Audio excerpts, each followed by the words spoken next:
1975년 한 엔지니어가 토스터만한 카메라를 들고 상사방으로 들어갑니다. 앞으로는 필름 없이 사진을 찍게 될 겁니다. 그 엔지니어의 이름은 스티브 사슨, 그리고 그 회사의 이름은 코닥이었습니다. 세계 최초의 디지털 카메라가 그렇게 태어났는데요. 그런데 결말을 아시죠? 37년 뒤 코닥은 파산했고 그 디지털 카메라 특허는 애플과 구글, 마이크로소프트의 헐값에 팔려나갔습니다. 기술을 가장 먼저 만든 회사가 왜 그 기술에 의해 무너졌을까요? 오늘은 이 코닥의 교훈을 가지고 2026년 AI 전환기 한복판에 서 있는 새 기업을 진단해 보겠습니다.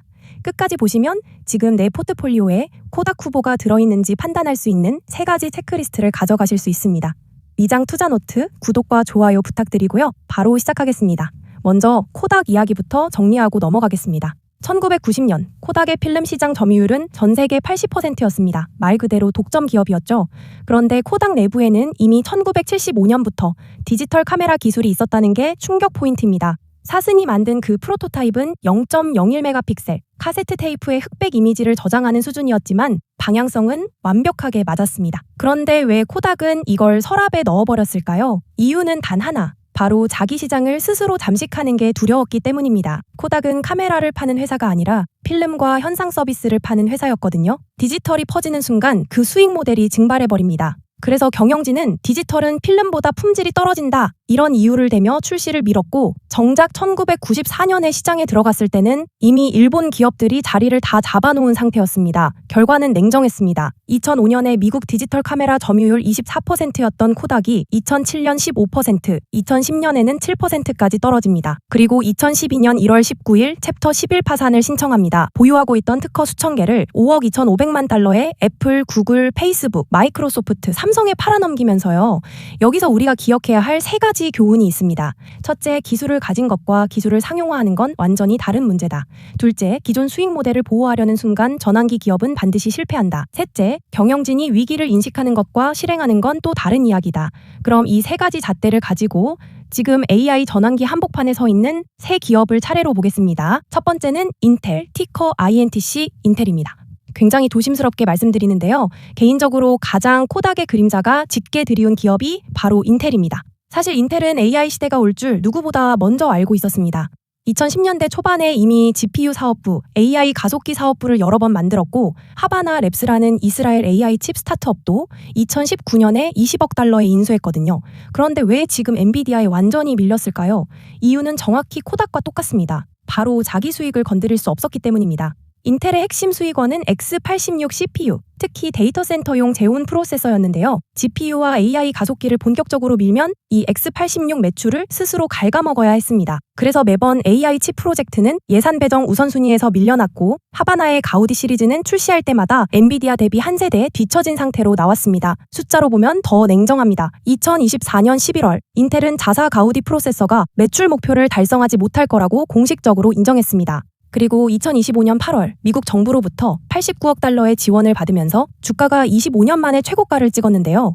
이게 턴어라운드의 신호냐, 아니면 정부 지원금이라는 마취제 덕분에 잠깐 웃은 거냐, 시장은 아직 답을 못 내린 상태입니다. 더 상징적인 건 최근 인텔의 전략 변화입니다. AI 칩에서 엔비디아와 경쟁하는 대신 엔비디아의 파트너가 되는 쪽으로 방향을 틀었거든요. 쉽게 말하면 우리가 왕을 못하면 왕의 친구라도 하자 전략입니다. 코닥도 파산 직전에 디지털 프린팅 서비스로 방향을 틀었는데 그때는 이미 너무 늦었죠. 투자 포인트와 리스크를 정리하면요. 낙관적으로 보면 파운드리 사업부 분사, 정부 지원, 18A 공정 성공 이 3가지가 맞으면 극적인 턴어라운드가 가능합니다. 하지만 리스크는 훨씬 무겁습니다. 제온 매출이 AMD에 계속 잠식당하고 있고 AI 데이터 센터 시장에서는 엔비디아의 해자를 뚫을 방법이 보이지 않습니다. 인텔에 베팅하신다면 이건 턴어라운드지 성장주가 아니라는 걸 꼭 기억해주세요. 두 번째는 엔비디아, 티커 NVDA, 엔비디아입니다. 코닥의 반대편 끝에 서 있는 기업이라고 보시면 됩니다.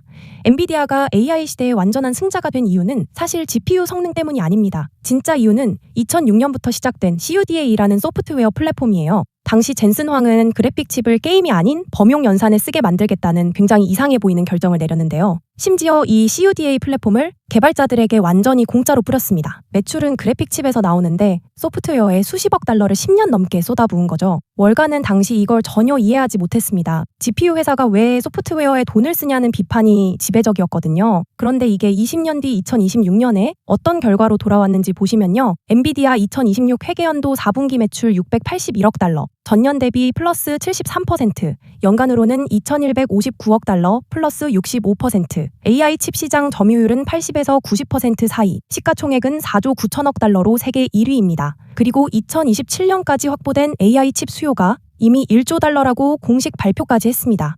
여기서 중요한 건 이 해자가 하드웨어가 아니라 소프트웨어라는 점인데요. 전 세계 AI 연구실에서 쓰는 파이토치, 텐서플로우 같은 프레임워크가 전부 CUDA 위에서 돌아갑니다. 개발자들이 10년 넘게 CUDA로 코드를 짜왔기 때문에 지금 와서 AMD나 인텔 칩으로 갈아타려면 그 생태계 전체를 다시 만들어야 합니다. 이게 바로 스위칭 코스트 그리고 네트워크 효과의 결정판이거든요. 투자 포인트는 명확합니다. 첫째, CUDA라는 소프트웨어 해자. 둘째, 멜라녹스 인수로 확보한 네트워킹 백본.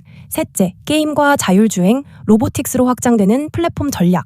리스크요? 밸류에이션이 비싼 건 맞습니다. 고점 대비 현재 20% 정도 조정이 있었고 일부에서는 AI 버블론도 계속 나오고 있어요. 그래서 개인적으로는 한 번에 몰빵하기보다는 분할 매수로 접근하는 관점을 선호합니다. 세 번째는 마이크로소프트 티커 MSFT, 마이크로소프트입니다. 이 종목이 오늘 영상의 핵심 인사이트인데요. 마이크로소프트야말로 코닥이 될 뻔했다가 빠져나온 가장 드라마틱한 케이스입니다. 생각해보세요. 2019년 당시 마이크로소프트의 핵심 수익원은 오피스와 윈도우 그리고 애저 클라우드였습니다. 거기에 생성형 AI가 들어오면 오피스의 유료 기능을 스스로 잠식할 수밖에 없고 검색 시장에서는 구글이 압도적으로 앞서 있는 상황이었어요. 그런데 사티아 나델라는 여기서 완전히 반대 결정을 합니다. 오픈 AI라는 비영리에서 영리로 막 전환한 스타트업에 2019년부터 2023년까지 세 차례에 걸쳐 130억 달러를 투자합니다. 그 대가로 지분 26.79%를 받죠. 결과는 역사에 남을 투자가 됩니다. 2026년 3월 기준 오픈 AI의 기업 가치는 8,520억 달러, 마이크로소프트 지분의 장부가는 2,283억 달러로 17.6배가 됐습니다. 단순히 지분 수익만이 아닙니다. 오픈 AI가 월 20억 달러, 연간 240억 달러 매출을 내고 있고 그중 일부는 파트너십에 따라 마이크로소프트에 들어옵니다. 더 결정적인 건 오픈 AI가 애저에 2,500억 달러 컴퓨팅 계약을 약정했다는 점이에요. 클라우드 매출이 수년치 락인된 겁니다. 여기서 제가 주목하는 건 재무적 성공보다 전략적 의사결정입니다. 코닥은 자기 수익을 지키려다 무너졌고 마이크로소프트는 자기 수익이 잠식될 위험을 알면서도 AI에 베팅했습니다. 리스크요? 2026 회계연도 1분기에 오픈 AI 관련 순이익 타격이 31억 달러 나왔습니다. 투자가 무겁다는 신호죠. 또 오픈 AI에 대한 의존도가 너무 커지고 있다는 점도 우려 포인트입니다.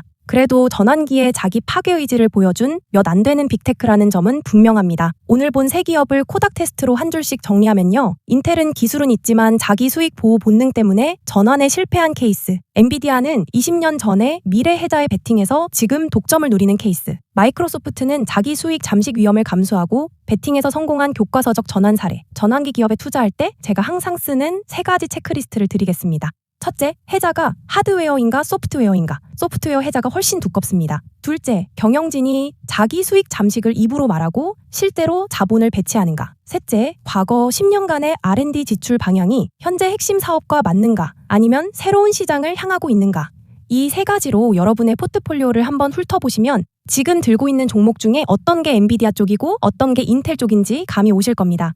관련 ETF로는 AI 칩 전체를 가져가고 싶으시면 SMH 반도체 ETF, AI 전환 빅테크를 넓게 가져가고 싶으시면 QQQM 정도를 참고하실 수 있고요. 개인적으로는 엔비디아와 마이크로소프트를 코어 인텔은 턴어라운드 관찰 종목 정도로 두는 게 전환기에 더 편한 포지셔닝이라고 봅니다. 오늘은 1975년 코닥의 디지털 카메라부터 2026년 AI 시대 전환기 세 기업 까지 함께 봤습니다.